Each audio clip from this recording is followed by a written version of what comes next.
Okay, so what this ties in with is that they're bringing immigrants, the H-1B workers, into the United States to do the work very, very cheap, to do the cookie cutter houses. And then they said, whoever the people are with the contracts are taking all the money. So they're also stiffing the migrants as well.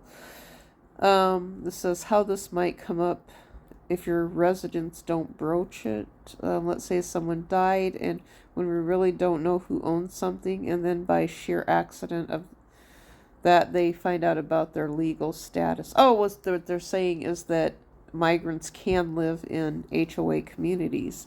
However, I think and actually, the brokerage companies are one of the big lobbyists for migrants to be inside of the United States, but that is because they can utilize migrants.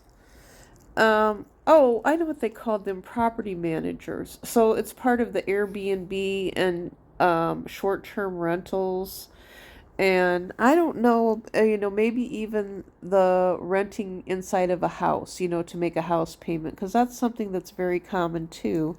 I've had family members who have been victims of that, and I was kind of even a victim of it myself. And I know my first husband was a victim of that, where he paid his brother rent, and his brother bragged about, well, that is covering my mortgage. This was back in the 1980s, a very long time ago.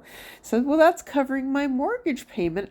I can get someone else to pay for my house if I have someone living in my house as a boarder. That's what they would call them, a boarder or renter. It's the same thing. And then but they don't have a private entrance. That's the whole thing with rent.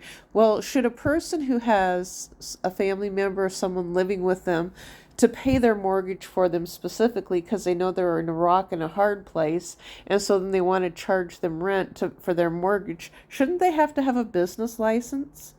I mean, otherwise it can become embezzling. And so I've questioned that. So there's two things that happen. Either you can just not report the money.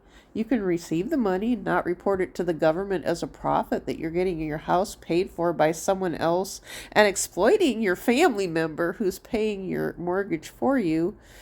Or you can have it as a business, but you're doing it without you're doing a commercial business in a domestic private dwelling that's not designated for commercial business or for rentals.